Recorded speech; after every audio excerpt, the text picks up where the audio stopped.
جو وفا کرے. پھر یہ بات نکلی کہ وفا کی نشانی کیا ہے. ہر ایک کے دیے ہوئے تحفے کی قدر کرتے ہیں. جو تحفہ اللہ نے اپنے محبوب صلی اللہ علیہ وآلہ وسلم کے ہاتھوں سے شب معراج میں بطور تحفہ دیا، جسے نماز کہتے ہیں.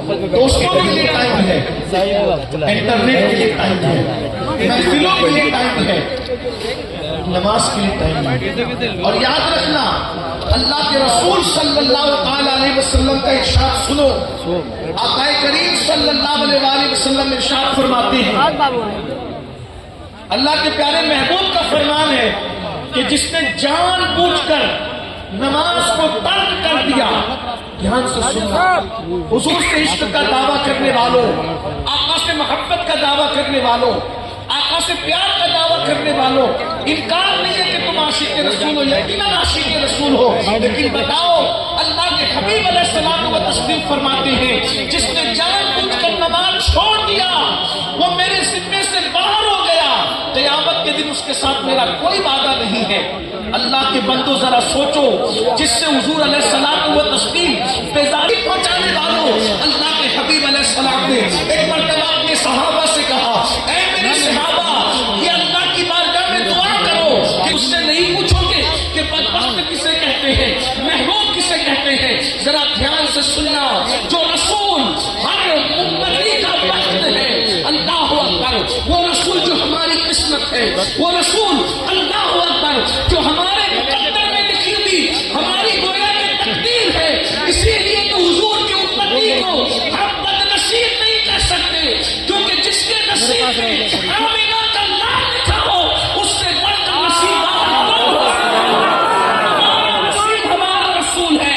لیکن وہی حضور فرما رہے ہیں، اے میرے صحابہ دعا کرو کوئی بدبخت نہ رہے، کوئی محروم نہ رہے. اور پھر خودی اللہ اکبر صحابہ نے عرض کی، یا رسول اللہ ہمارے ماں باپ میں قربان کون بدبخت ہوتا ہے، محروم کون ہوتا ہے؟ تو میرے آقا فرماتے ہیں جو نماز کو چھوڑ دے وہ بدبخت بھی ہے، وہ محروم بھی ہے.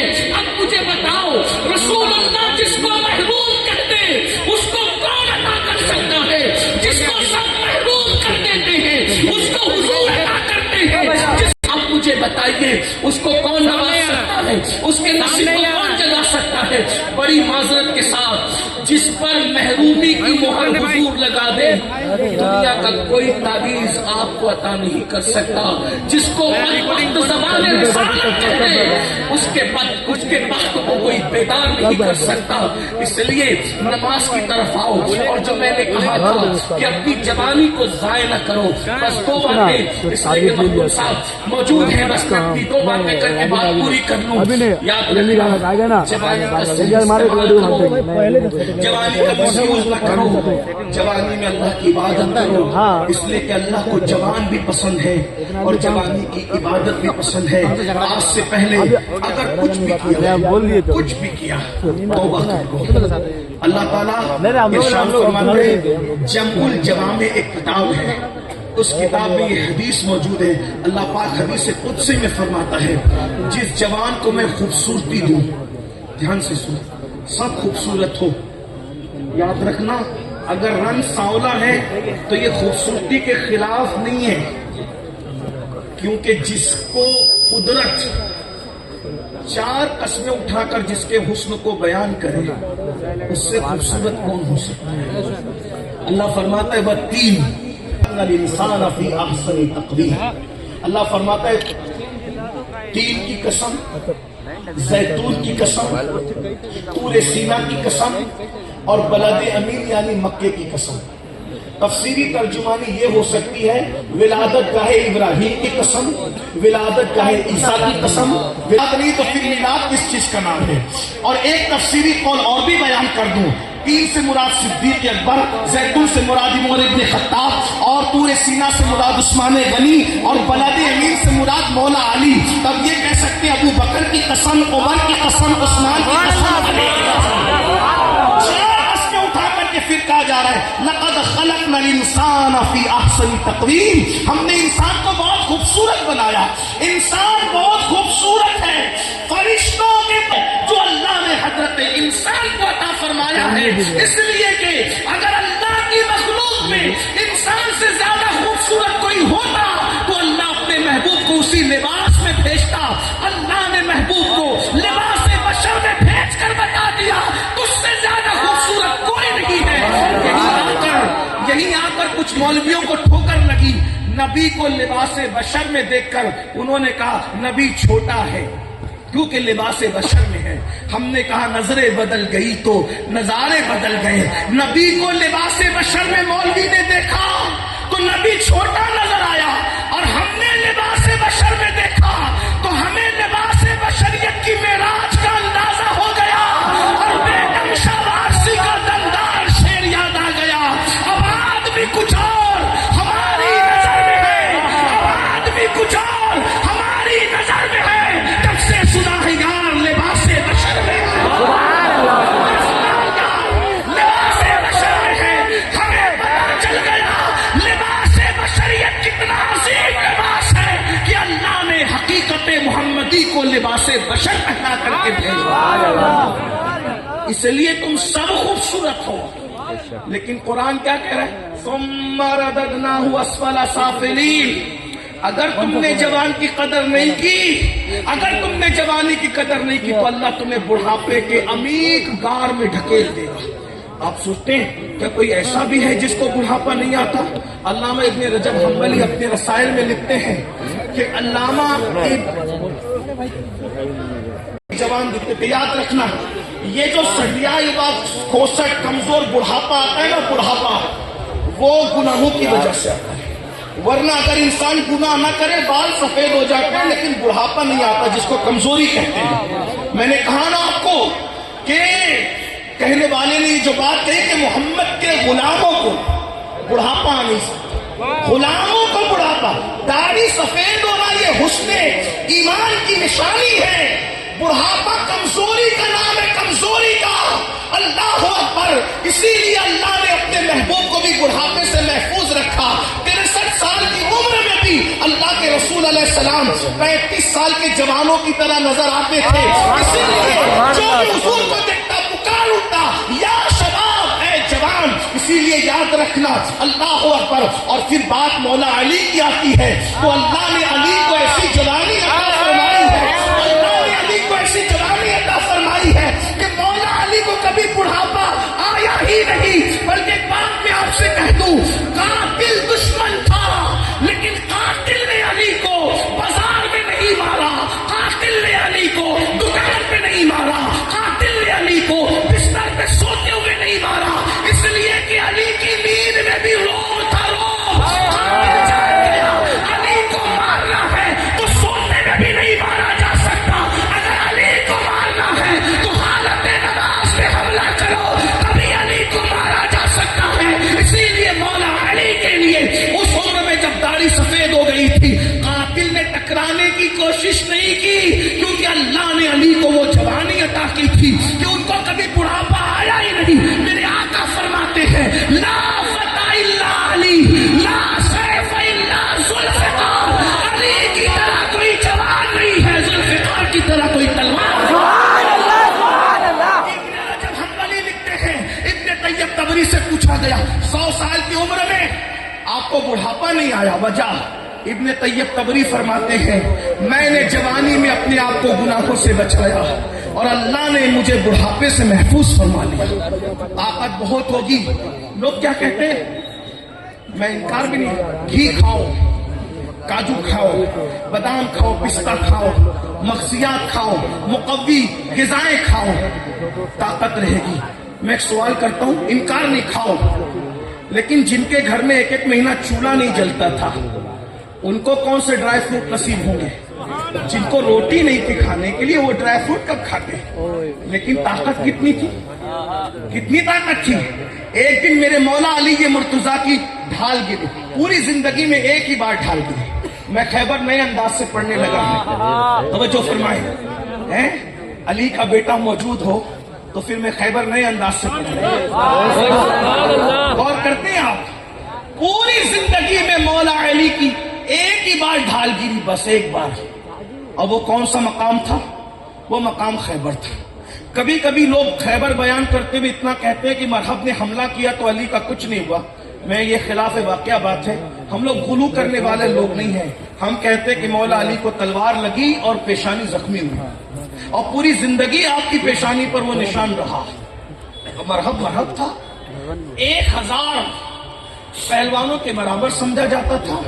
چمڑے پہ کھڑا ہوتا, چمڑا کھینچ لیا جاتا, چمڑا پھٹ جاتا, لیکن مرحب اپنی جگہ سے ہٹتا نہیں تھا.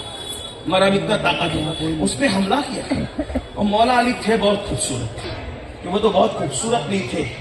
یہ ابن تیمیہ کی غلاظت کی وجہ سے ہے, ورنہ علی کے تو آج بھی بیٹے اتنے خوبصورت ہیں. 1400 سال گزرنے کے بعد علی کے حسن کو اگر دیکھنا ہے تو ان کے بیٹوں میں دیکھ لو. اور ایک بات بتاؤں, دنیا میں ایک بندہ ایسا گزرا ہے جو مرد ہو کر بھی برقع پہنتا ہو. دنیا میں ایک مرد ایسا گزرا ہے جو مرد ہو کر بھی برقع پہنتا تھا. آپ نے برقع ہمیشہ عورتوں کو پہنتے دیکھا ہوگا, لیکن ایک مرد تاریخ میں ایسا بھی ملتا ہے جو مرد ہو کر برقع پہنتا تھا, اور وہ کسی اور خاندان کا نہیں تھا. وہ بھی میرے مولا علی مرتضیٰ کے خاندان کا شہزادہ تھا. وہ برقع کیوں پہنتا تھا؟ اس لیے کہ وہ اتنا خوبصورت تھا کہ اس کو کافر بھی دیکھتے تھے تو دیکھتے رہ جاتے تھے, اور کافر دیکھ کر کے مسلمان ہو جاتے تھے. اس خوبصورت شہزادے کو دنیا امام علی رضا کے نام سے جانتی ہے. وہ اپنے چہرے پہ نقاب ڈال کے چلا کرتے تھے. آپ کو اتنا بتا دوں خوبصورت کتنے تھے میرے بھائیوں. ایک مرتبہ ایک 4 سال کا مجوسی کا بچہ, دیکھ رہا ہے کہ بغداد میں ایک بندہ چہرے پہ نقاب ڈال کے گھوڑ سوار جا رہا ہے. بغداد کے لوگ اس کے پیچھے بھاگ رہے. تو اس گندے سے بچے نے پوچھا, او بغداد کے سنجیدہ لوگوں, تم کیوں بھاگ رہے ہو؟ اللہ اکبر. لوگوں نے کہا یہ ہمارے نبی کا شہزادہ ہے, اس کے پیچھے بھاگ رہے ہیں. کہا دیکھا, ارے اس نے تو چہرے پہ نقاب ڈالا ہے. کہا چہرہ ہی تو دیکھنے بھاگ رہے ہیں. تو ننھے سے 4 سال کے مجوسی کے بچے نے کہا, اس کے چہرے میں رکھا کیا ہے جو تم اس کے پیچھے بھاگ رہے ہو؟ کسی سنجیدہ انسان نے کہا, تو ہی جا کے چہرہ دیکھ لے, چہرے میں رکھا کیا ہے. وہ 4 سال کا مجوسی کا بچہ امام علی رضا کے پیچھے بھاگا, اور بھاگنے کے بعد چہرے سے نقاب الٹا گیا. وہ اللہ اکبر, وہ 4 سال کا بچہ علی رضا کا حسن دیکھ کر کے کہتا ہے کیا کوئی اتنا بھی خوبصورت ہو سکتا ہے؟ آج کے بعد میں نے ماں کو بھی چھوڑ دیا, باپ کو بھی چھوڑ دیا, اپنا مذہب بھی چھوڑ دیا. تو ہی میرا مذہب ہے, تو ہی میرا مذہب ہے. آج کے بعد سب کچھ میرا تو ہی ہے. امام علی رضا نے کہا, تو نے مجھے ماں کا, تو نے مجھے باپ کا, ہمارے محمد ہے سلام شاہ دیتے ہیں ماننے کا. تو نے مجھے ماں باپ کہہ دیا, میں نے تجھے آج سے اپنا بیٹا بنا لیا. اور 4 سال کے مجوسی کے بچے کو اتنا پڑھایا لکھایا کہ اسی ہستی کو دنیا نے امام معروف کرخی کے نام سے غور کریں. علی رضا کے حسن کا یہ عالم, علی رضا کے حسن کا یہ عالم ہے, تو علی مرتضیٰ کے حسن کا عالم کیا, علی مرتضیٰ کے حسن کا عالم کیا ہوگا. بہت خوبصورت تھے, قد میانہ تھا. اور اللہ اکبر, جب آئے مرحب کے سامنے تو مرحب نے حملہ کیا. جو ہے وہ پیشانی پہ وار, امامہ کاٹ کر, خود کاٹ کر پیشانی پہ وار لگا, اور اس نے ڈھال کو ایسا مارا. علی مرتضیٰ کے ہاتھ سے ڈھال گری, چھوٹ گئی. ڈھال گری چھوٹی تو مولا علی کو غصہ آ گیا, میری ڈھال تو نے گرائی, اس کی سزا بڑی بری ہوگی. کیا کیا, ڈھال تو چاہیے تھا. اور علی وہ علی تھے جو کبھی پلٹ کر جائے نہیں, اسی لیے ان کا نام کرار ہے, وہ فرار نہیں ہے. اگر ڈھال لینے بھی جاتے تو کوئی ناسبی کہہ دیتا کہ ایک بار تو پلٹ کر گئے تھے نا.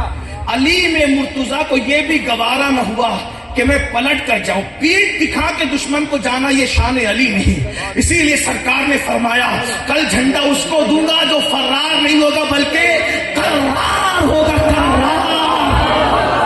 جوانوں میں تم کو شجاعت علی اس لیے سنا رہا ہوں کہ اگر اپنے جوانوں کو بزدلی سے نکال کے بہادر بنانا ہے تو علی کی شجاعت سنانی ہوگی.